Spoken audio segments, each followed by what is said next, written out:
Secretary of State John Kerry here defending that nuclear deal with Iran.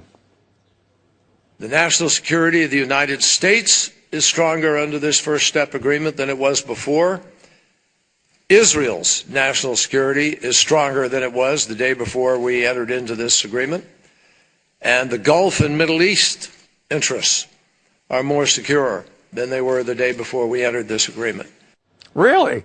Well, his testimony coming just one day after Iran's foreign minister told Time magazine, quote, "The entire deal is dead. We do not like to negotiate under duress. And if Congress adopts sanctions, which they're threatening, it shows lack of seriousness and a lack of a desire to achieve a resolution on the part of the United States." So is the United States on the brink of another foreign policy disaster by the administration? Let's ask Colonel Alan West. Good morning to you. It's a pleasure. Good morning. Merry Christmas. Thank you very much. You don't like this administration deal with Iran? No, it's absolutely horrible. And when you listen to what Secretary Kerry talked about, that's a delusional statement. First of all, the Saudis have said that this is bad, and they're looking at, working with Israel. The Prime Minister of Israel, Benjamin Netanyahu, said that this is a disaster of a deal. So I don't understand how he could say it improves the national security of the Gulf states of Israel, and definitely not ours. Yeah. You think about this. In October of this year, we remember the 30th anniversary of the Beirut bombing attack. And we know who was behind that Beirut bombing attack. It was the Iranians. And as a matter of fact, President Rouhani of Iran just put in place as the defense minister the person who planned and oversaw the execution of that attack. That's a General Dagani. Sure. So why would you be talking to people that, are the person that was responsible for the death of 250 Marines to, talking about, and they have 3 Americans still. Absolutely. And, with the pastor, that never even came up the table extraordinarily. Absolutely. But how many UN resolutions are there already out there where Iran's got to stop enriching completely, and yet part of the deal we're doing with the Iranians is go ahead and enrich, just don't have it cranked up to high. Yes, we're saying, keep it to the low to moderate level.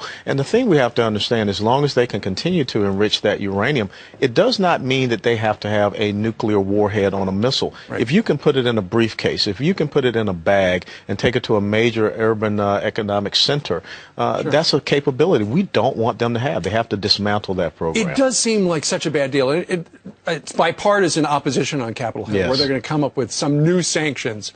But why is the president pushing this? Is it legacy? Is he already thinking, okay, Obamacare, I can scratch that off my bucket list of great things? Maybe Iran. Well, I think that the president is looking for some foreign policy success. There is no doubt that the reset button with Russia has been a failure, and we see what is happening between Russia and the Ukraine. Right. There is no doubt that we see what is happening with Syria was a failure, and so now he's looking for some success. Well, was this a failure yesterday at Nelson Mandela's memorial? He shook hands with Raul Castro, the dictator of Cuba. You're from Florida. There it is right there. Yeah. They exchange a couple of words. Your reaction? The South Florida Cuban community is incensed. They are apoplectic about that, because if you're there to celebrate Nelson Mandela and this sense of freedom and remembering his time being in prison, why would you want to shake the hands of someone like Raul Castro as well as Robert Mugabe? And we know his record is not one that reflects the values of the United States of America. Well, he had to do something when he wasn't taking a selfie. All right, Lieutenant Colonel Alan West. Thanks so much for having me. Thank you, sir. Great to have you as well. All right, 18 minutes now after the top of the hour coming up.